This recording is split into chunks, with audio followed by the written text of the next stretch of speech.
The holiday season is the perfect opportunity to spend quality time with your loved ones and do things that you truly love. And nothing beats indulging in the festive spirit with seeing the Nutcracker ballet performance. Before fully immersing ourselves in this timeless winter classic, let's catch up with some of our friends. Hi Annie. Hi Joyce. I know it's not your first time being at the Nutcracker show this year, and you've even performed on stage last year. How does it feel like coming back here today? I think the emotion is quite complex. It feels like I'm coming home to visit the families and relatives, but actually last year I only performed twice on stage, and it took me about 2 months to prepare. But this time I am tonight in audience, and I'm just hoping to get a sense of being in the Christmas sensations and see all the friends and on stage. What makes ballet so appealing to you? I don't know, ever since I was a little girl I dreamed about wearing the tutus, the pink ones, and then go up there and then twirling. I mean, but I think this career is not for everyone, because it really requires a lot of hard work, many years. It's hard work. It is. So indeed. during this time of the year, could you share with us some tips to keep your skin so radiant? I think this time of the year you need to keep your skin hydrated, so a lot of mask without the additives. And I'm thinking collagens, a lot of collagens as well. Hi Jocelyn. Hi. I know that you're a regular guest at the Nutcracker show. What makes this festive tradition so captivating for you? Yeah, I think it's my 3rd or 4th year watching the Nutcracker, and I think it's just like the best Christmas spirit show that there is in Hong Kong. And I just love getting into the holiday mood by watching this amazing piece of art and music. And I just think it's really great that a really international brand would support local arts. So I think that I want to support it every year as well. As a singer and songwriter, what do you think of the fact that music and dance are so similar yet so different? I think that music and dance are both really great forms of expression of like feeling and emotions and things that we want to say with our art. But it's very different because I think dance takes also physical, athleticism, and singing is maybe more like subtle voice and emotions. But I really love both, and I'm not a good dancer, so that's my next goal. I'm sure you'll be able to do it. Being one of the most loved ballet classics, the Nutcracker has been widely adapted by different ballet groups around the world since its first debut in the 19th century. Let's speak with the artistic director and learn more about the performance. Hello, sub-team. Hi there. The Nutcracker show is a festive tradition for many. What does it mean to you personally? The Nutcracker is really special. It's got this amazing musical score, and that music brings us into a traditional place. It's like returning to Turkey on Christmas every day, some kind of tradition you do with your family every year. It's a time when different generations of a family gather together. So for me, it's special because it's coming together a family. Amazing music, amazing dancing, one of the great ballets ever created. And it tells such an interesting, beautiful story of journey. And it takes us to so many places. And then at the end of the story, we come back to where we were at the beginning, kind of like in our lives, where we have such a long journey and we come back, we're different, but we're somehow the same. It's just really heartwarming in that way. Sounds very meaningful. So what are some of the exciting elements we can expect from the Nutcracker show this year? There's so many surprises. Some of my favorite moments are in the battle scene. There's just so much energy on stage, about 50 dancers on stage, the mice battling the soldiers, really exciting. Sounds amazing. Gotta catch it myself. You need. Thank you. From the expressive solo to the powerful group choreography and the soulful duet, each dance move is packed with energy and passion. Absolutely, and not to mention the ballet show carries a strong dose of festive spirit. It's simply mesmerizing.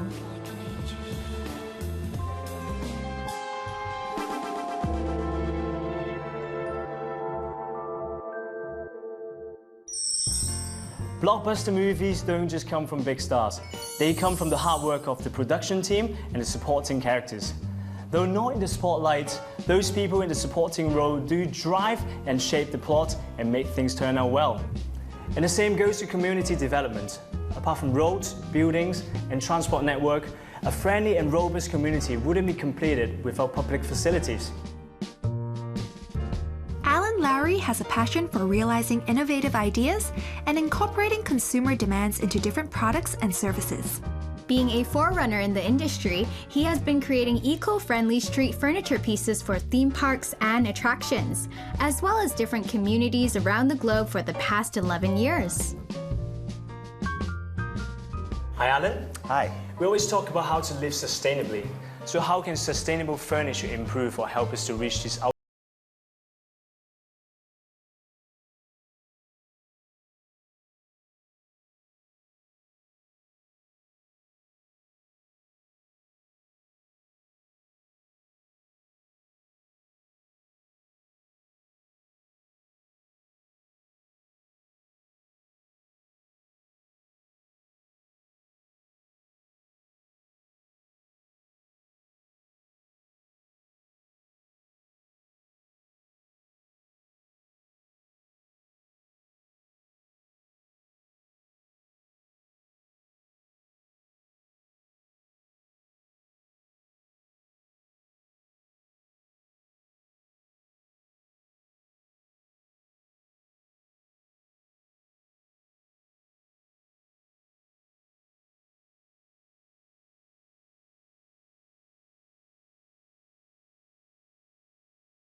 After the break, savor the authentic taste of Sicily right here in Hong Kong.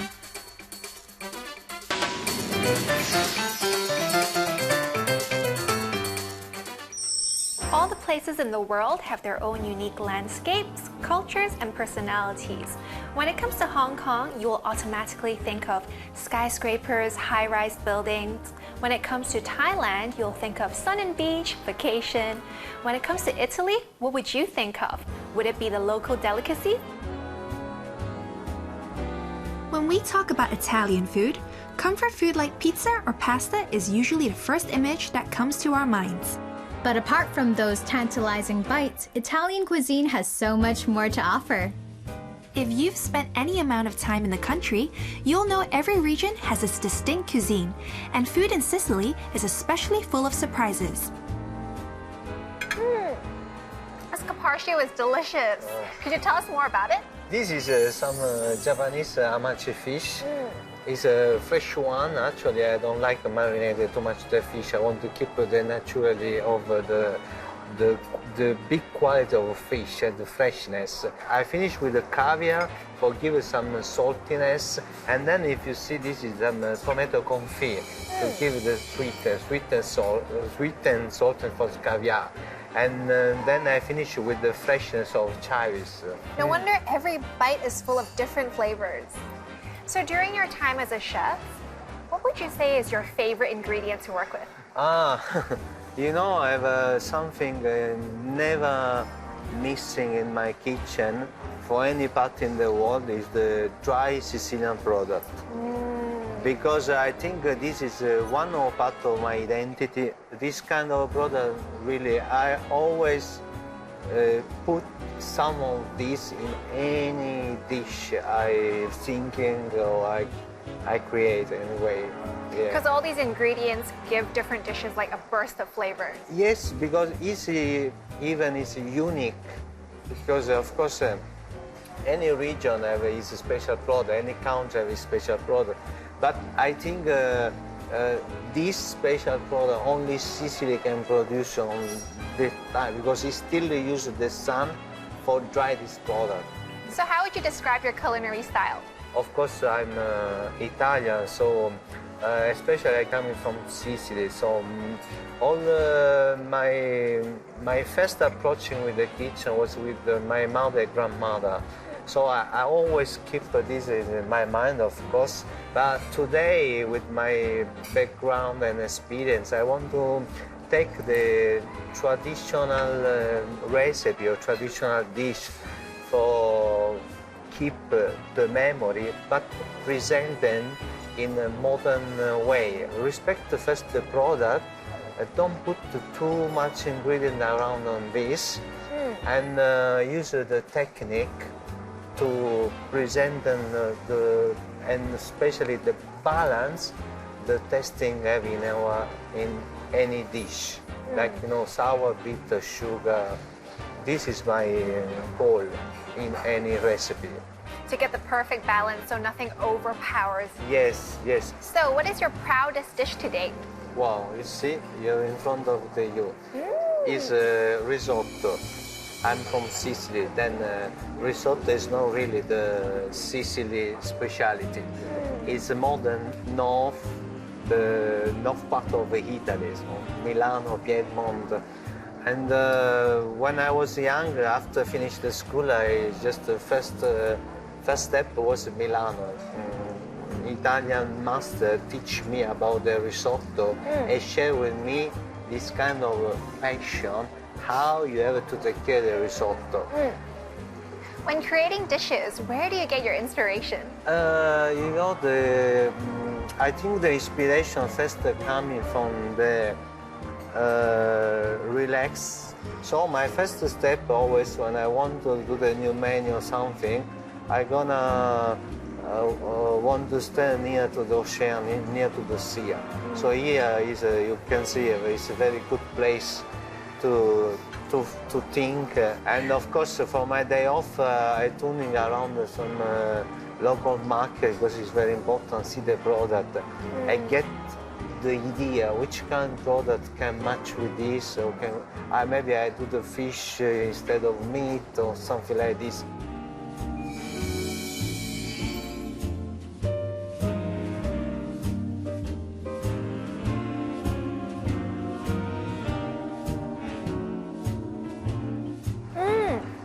I personally love fish soup, and this is really rich. Thank you, thank you. What did you put in it? I come back what I tell you before. This is really represent all my Sicily, my hometown. Inside I have first of one I use the head and the bone of the grouper to do this soup, and then I additional that tomato paste from Sicily, the pepper, the oregano, sun-dried tomato. So all this rich, say, on tasting product can be one balance, delicate, and I think much very nice with the very, very consistent about the fish. So how has your lifetime journeys shaped your culinary style? And I was also very lucky to keep very easy adaptation to any country I was. So anyone give me something during my career. And today I think I shape my culinary style following all this kind of culture, of attitude, especially all the ingredients. Because like before I come in Asia, never I can think use, for example, the sea urchin with the wasabi or something like this, you know. But it's very important to open our mind, be humble, to accept. Because keeping open-minded is like a key to creativity. Yes, for sure. So next time when you think of the boot-shaped country again, don't forget about the distinctive flavors of Sicilian cuisine from southern Italy. The physical changes in a woman's body during pregnancy receives plenty of attention, but in fact, her emotional well-being and mental outlook play an important role in her pregnancy as well. As a father-to-be, some of you might be wondering how you can make your partner's pregnancy a little bit smoother. Some of you might bring out your inner chef and start cooking dishes that your partner enjoys, and some of you might take on more errands and responsibilities. But I say, try something fun and helps alleviate stress. How about prenatal Pilates?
The time when moms-to-be feel most energetic during pregnancy.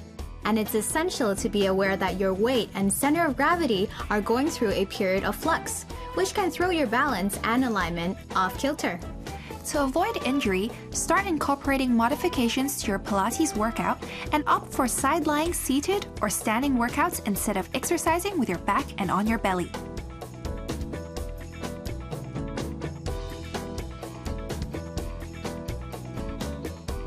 Apart from your upper body, your pelvic floor is the support system for the organs in your lower abdominals, and this exercise mobilizes the pelvis while strengthening and stretching the pelvic floor.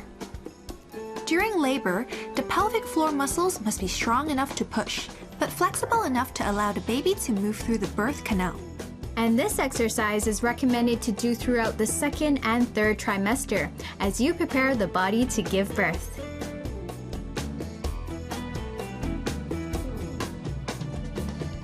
Life caring for a newborn can be overwhelming, but it doesn't mean you need to feel stressed about it.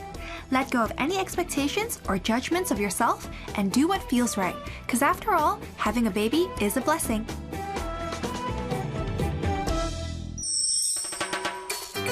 That's all the time we have for this week's episode. If you want to find out more about what we have introduced, remember to log on to our website. Are you ready to take the next step in our sweet journey? In the coming weeks, we will continue to relish the beautiful things in life. Besides jumping on the avocado bandwagon and kickstarting our healthy eating habits, we will also appreciate a sparkling selection of gems and one-of-a-kind jewelry pieces. Also, try a new exercise tailored for the city dwellers. Join us again next time!